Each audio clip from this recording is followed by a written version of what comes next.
ഈങ്ങാപ്പുഴയിൽ നിർമ്മാണത്തിലിരിക്കുന്ന കെട്ടിടത്തിൽ നിന്നും ചെമ്പ് കമ്പി മോഷ്ടിച്ച കേസിലെ രണ്ടാം പ്രതിയും പിടിയിൽ. നടുവണ്ണൂർ പാറമ്മൽ ബഷീറാണ് പിടിയിലായത്. കേസിലെ ഒന്നാം പ്രതിയായ ഈങ്ങാപ്പുഴ സ്വദേശി PS ഷഹനാദിനെ ആദ്യം പോലീസ് പിടികൂടിയിരുന്നു. ഇരുവരെയും ഈങ്ങാപ്പുഴയിലെ മോഷണം നടത്തിയ കെട്ടിടത്തിലെത്തിച്ച് തെളിവെടുപ്പും നടത്തി. താമരശ്ശേരി ഈങ്ങാപ്പുഴയിൽ നിർമ്മാണത്തിലിരിക്കുന്ന കെട്ടിടത്തിൽ നിന്നും ചെമ്പ് കമ്പി മോഷ്ടിച്ച കേസിലെ രണ്ടാം പ്രതിയും പോലീസ് പിടിയിലായി. ഹോട്ടൽ കെട്ടിടത്തിൽ നിന്നും 1 ലക്ഷം രൂപയുടെ ചെമ്പ് കമ്പി മോഷ്ടിച്ച നടുവണ്ണൂർ പാറമ്മൽ ബഷീറാണ് പിടിയിലായത്. ബഷീർ കുറ്റ്യാടിയിൽ നിന്നും ചെയിൻ പൊട്ടിച്ച കേസിൽ റിമാൻഡിൽ കഴിയുകയായിരുന്നു. താമരശ്ശേരി കോടതിയിൽ നിന്നും പ്രൊഡക്ഷൻ വാറന്റ് ഹാജരാക്കി ജില്ലാ ജയിലിൽ വെച്ചാണ് ഇയാളെ പോലീസ് കസ്റ്റഡിയിൽ വാങ്ങിയത്. ഫെബ്രുവരി 4-ാം തീയതി രാത്രിയായിരുന്നു തലയാട് പറച്ചിത്തോട്ടത്തിൽ ഷറഫുദ്ദീന്റെ കെട്ടിടത്തിൽ നിന്നും പ്രതികൾ ചെമ്പുകമ്പി കവർന്നത്.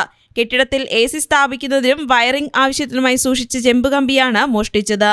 സ്കൂട്ടറിലെത്തി മോഷണം നടത്തുന്ന ദൃശ്യങ്ങൾ CCTVയിൽ പതിഞ്ഞിരുന്നു. കേസിൽ ഒന്നാം പ്രതിയായ ഈങ്ങാപ്പുഴ സ്വദേശി PS ഷഹനാദിനെ കഴിഞ്ഞ മാസം 3-ാം തീയതി തിരുവമ്പാടിയിൽ വെച്ച് പോലീസ് പിടികൂടിയിരുന്നു. ഇരുവരെയും ഈങ്ങാപ്പുഴയിലെ മോഷണം നടത്തിയ കെട്ടിടത്തിൽ എത്തിച്ച് തെളിവെടുപ്പ് നടത്തി. മോഷണം മുതൽ രാമനാട്ടുകരയിലാണ് വിൽപ്പന നടത്തിയതെന്ന് പോലീസ് പറഞ്ഞു.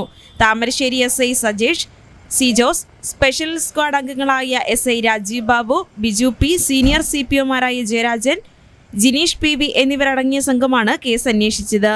News bureau, Thamarassery.